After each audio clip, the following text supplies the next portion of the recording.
Before a caterpillar can learn to fly, it is first born into a world unknown, a field open for possibilities, in a see-through shell incubating cells of insecurities until it finally learns to break.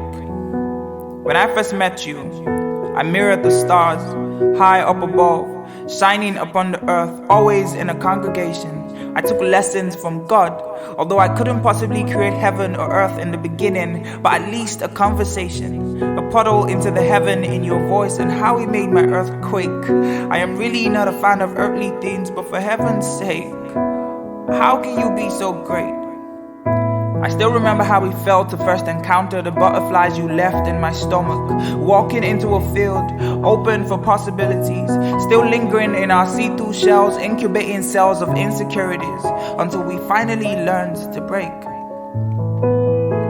When a caterpillar emerges, it does something spectacular, devours its own shell, as if saying, never again will I allow myself be locked in, never again will I be talked into my own self, too long to allow intimacy with the wind.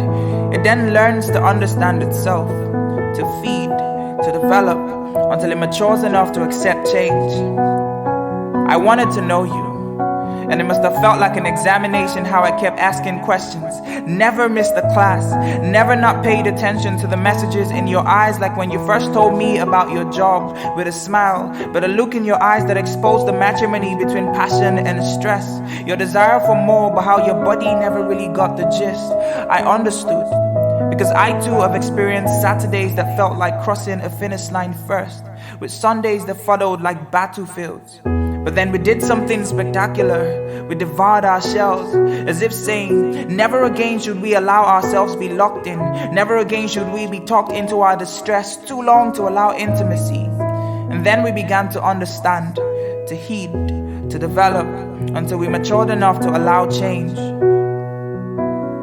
The outer skin of the caterpillar hardens, then it broods, tingling under its skin, digests itself, then it breaks again, shedding its former self, and then it rebuilds into a new being, a butterfly.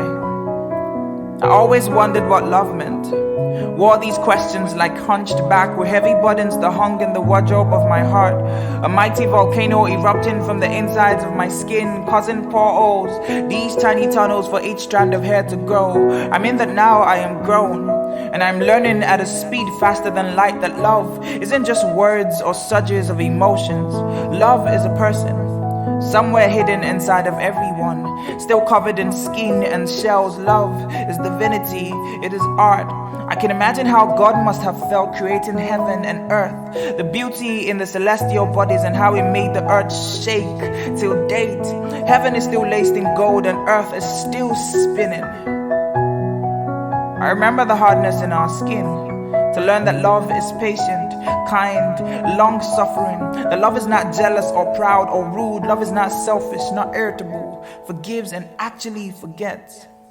The love never gives up, it is always hopeful. The brood, the tingling beneath our skin, the digestion, how we broke again, learning to shed our former selves and rebuild into new beings. Butterflies. I want to fly with you. Spread open the beauty in our wings. I want to dive with you into life's uncertainties and questions.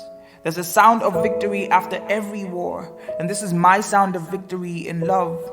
Because with you, I feel like a warrior, a captain, leading sail of our relationship. I want to smile with you, but not pretending like we wouldn't cry together. Because today, you become my butterfly, and I become yours. Hello? Oh. How are you? Yeah, I'm fine. So like I had the nightmare and I just wanted to be sure you're good.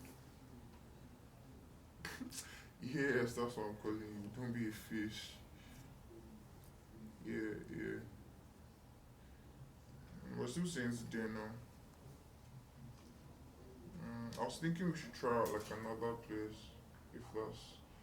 Oh yeah, yes. Alright, so we'll just stop with